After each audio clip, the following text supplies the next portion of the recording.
This is to all those who've been listening to Old Time Radio that I've been podcasting for 12 years. It's time for you to purchase the Old Time Radio collection now at the lowest prices ever. 500 gigabyte external hard drive chock full of radio shows that we all love. And don't forget the bonuses. Here's my offer. I need everyone who hears my voice to go to oldtimeradiodvd.com to place your order today. With every order, I will include a comprehensive show guide with episode descriptions. Over 1,982 pages. This is truly once-in-a-lifetime deal. Place your order today at oldtimeradiodvd.com. You will be glad you did. Buck Rogers in the 25th century.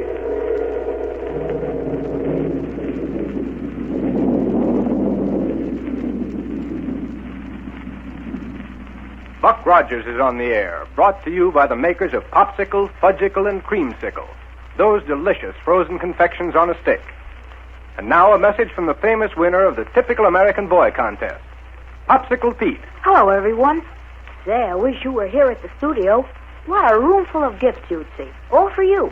Roller skates, table tennis, cameras, fishing tackle, jewelry, dolls. Gosh, hundreds of things. You know how to get them?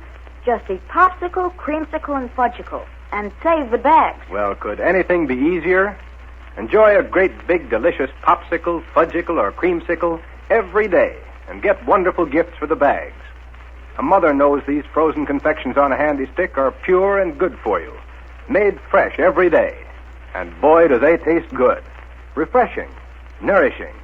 So big and only 5 cents. Don't forget, save bags every day for swell gifts. Get that wonderful free Popsicle gift list in your ice cream store. Tells you how many bags you need for the gifts you want. And it's got a free coupon worth 10 bags. And now for another thrilling episode of Buck Rogers. Back in 1919, you know, Buck was in the lower workings of an abandoned mine near the city of Pittsburgh when suddenly the walls caved in and a peculiar gas caused him to be held in a state of suspended animation for 500 years.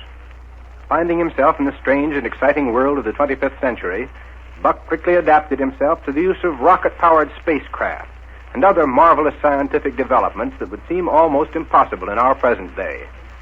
With Wilma Deering and Dr. Hewer, Buck has visited Mars, Venus, and Jupiter, Saturn, and even far-off Pluto. His life has been just one amazing adventure after another.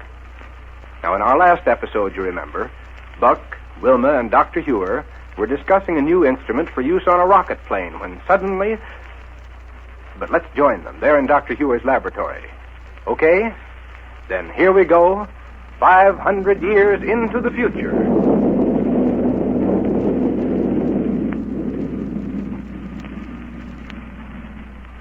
Yes, Wilma?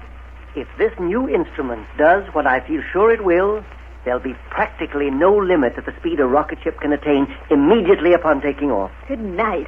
Imagine getting into the control cabin, opening the power lever, and going a couple of thousand miles an hour just like that. Well, when can we test it out, Dr. Hewer? Have you already got it installed on a rocket ship? No, Buck. As a matter of fact, I don't even have it yet. Huh? One's been made up all right. One we'll use for the test, but it isn't right here yet. I don't understand, Doctor. Oh, yes, sir. Can't we get it here? The sooner we can start trying it out, the sooner we can break the monotony of just sitting around here doing nothing. Wait, Buck. Listen. Yes, Doctor, I hear it, too. Oh, yeah. Hear it? Yes, sir, but what under the sun is it? Look here, out of the window. Well, good heavens, Wilma. It's coming right down this way. Wilma! Oh!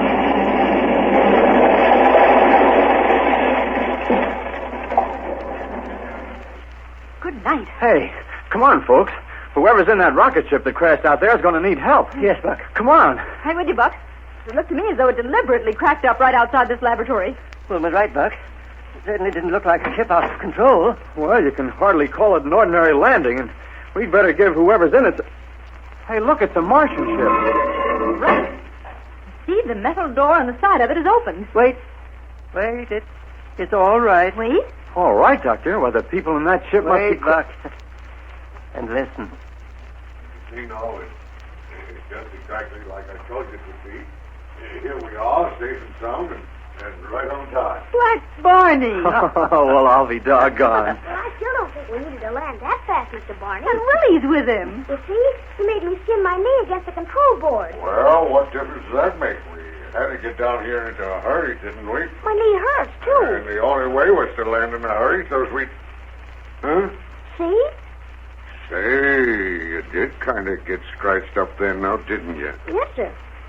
Here, Willie, you just put your arm around my shoulder and I'll carry you right straight over to a hospital, yeah. Oh, it isn't hurt that bad, Mr. Barney. What do you mean it ain't hurt that bad? Only I just thought maybe you didn't care. Oh. And anyhow, what about that important package you have on board here for Dr. Hewer? Oh, yeah, that's right.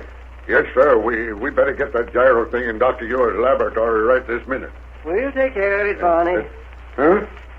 Oh, hello, Dr. Ewer. Hello. Hello, Willie. How are you? Say, Doctor, how'd you know we'd got here? Oh, don't worry, Barney. After that landing, the whole city knows you're here. I didn't say so. It's a wonder you didn't break your neck. Well, Dr. Ewer was in a hurry to get a hold of that gyro thing we brung down from Mars, so I figured the quicker we landed with it, the better. Well, I hope it's all right after that landing. Oh, sure it is, Doctor.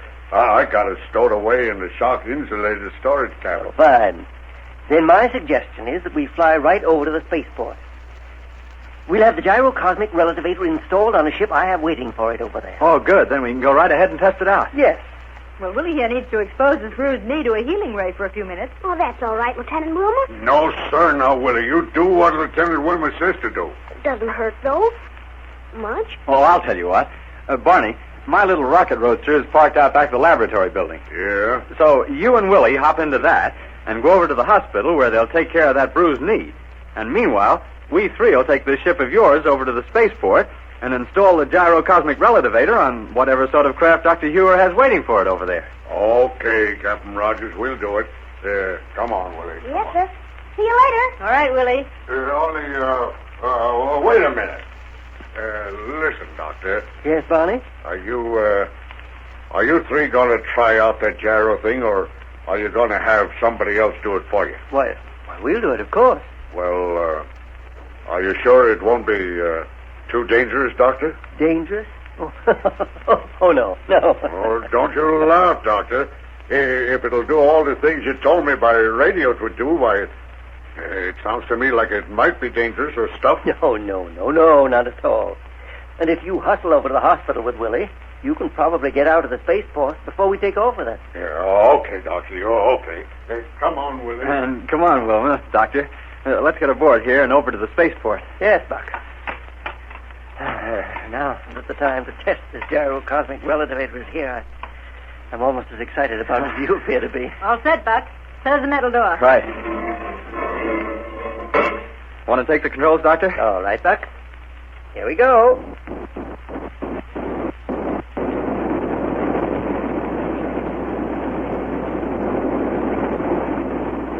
Huh. Never know this ship had been through that crash landing, would you? Well, I don't know whether you've noticed it, Buck, but all these Martian ships are made very solidly. Yeah, that's true. They're not very fast, but tough. Well, isn't that perfectly natural?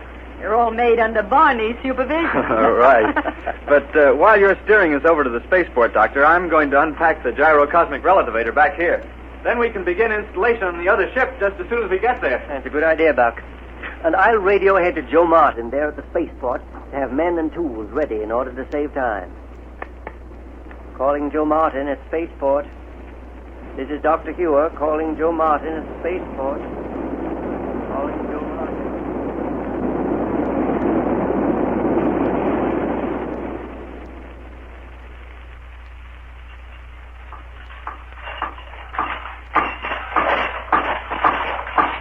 That's it, Joe.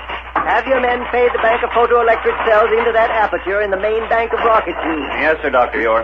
All right, Al. Swing it right over here. That's it. And as soon as you're through with the installation, have all this machinery cleared away. Yes, sir. Should be all set for the tryout in a couple of minutes now, shouldn't it, Doctor? Yes, Buck. Just as soon as they finish bolting down that side plate. Oh, good. I'm anxious to get started with this experimental flight. Wonder if Barney and Willie will get here before we take off. Barney apparently was quite interested in the gyrocosmic relativator. Now, how about this power line, Doctor? Oh, plug it into outlet number 1 there, Buck. All right, sir.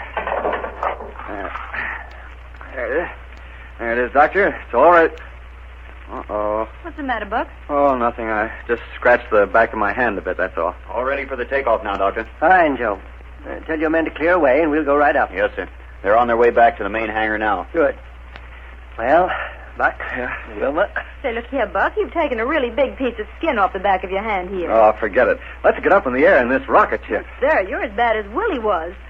Joe, Yes, Lieutenant? don't you have a healing ray in your office? Oh, sure, Lieutenant. Oh, forget it, Wilma. It'll be all right. No, sir. Come on over to the office with me, and we'll put your hand under the healing ray for a minute. Well, but... Oh, okay. I'll go along with you so I can report to Central Radio Bureau and tell them where we are. It's this way, right over here. It's silly to worry about a little scratch like this, Wilma. I'm anxious to get aloft with that gyrocosmic relativator on the ship. Right in here, Lieutenant Wilma. The healing ray's right there in the corner. Here, Buck. Now put your hand under it while I turn it on. Oh, okay. There now. And don't turn it off until your hand is completely healed. No, let's see. Where's this radio unit of yours, Joe? Right here, Doctor. Oh, excuse me, sir. There's a call coming in on it now. Central Spaceport. Joe Martin speaking. Central Radio Bureau. Have you seen anything of Dr. Hewer? We've been trying to locate him all over the city. Why, sure. He's right here. Here, Doctor. This call's for you. Oh, thank you.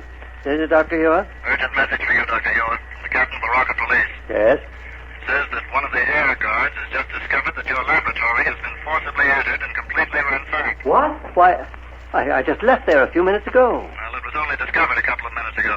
Shall I tell the captain you'll be right over? No. No, as long as the rocket police are already there, no more damage will be done. I'm engaged in a very important experiment here that I can't leave at the moment. But I'll go back to my laboratory just as soon as I've finished with it. Meantime, they'll know what measures need to be taken and can proceed accordingly. Yes, sir. Signing off. Signing off. Well, I can't say that I like that. Say, maybe we'd better postpone this test, Doctor. No, Buck. It's the most important thing we have at hand right now, and we'd better go through with it. Well, whatever you say. But I wonder who could have done it. Surely Black Barney wouldn't have. No. Powerful old Barney might absent-mindedly pull a locked door off its hinges to get in, but certainly he wouldn't be involved in ransacking my laboratory. And anyhow, he's probably out at the test ship wondering why we don't get started. Yes. Well, then, come along. Let's... Better wait a second, Doctor. It may be another call for you. Central State. Oh, yes, sir. It's for you, Captain Rogers. Okay, Joe, thanks. Buck Rogers speaking. Central Radio, Captain. Order from the office of the President. The entire rocket police fleet has been placed at your disposal. What? All regular patrol ships are standing by awaiting your orders. You have full authority to proceed along any lines you may see fit. Now, wait a minute. Is this because of the trouble at Dr. Hewer's laboratory? No, sir.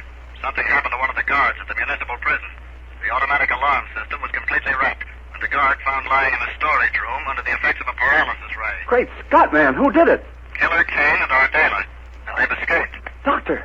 Wilma, did you hear that? Yes, Buck. The worst criminals the solar system has ever known. How could Kane and Ardela have escaped? I don't know, but one thing's sure. We're going to have to call off this test flight. Not at all, Buck. Huh? Now we must go ahead with it. But, Doctor... It takes far more than the ordinary rocket ship to track down that pair, and that's just exactly what our gyrocosmic relativator will provide. Dr. Hewer's right, Buck. Okay, then.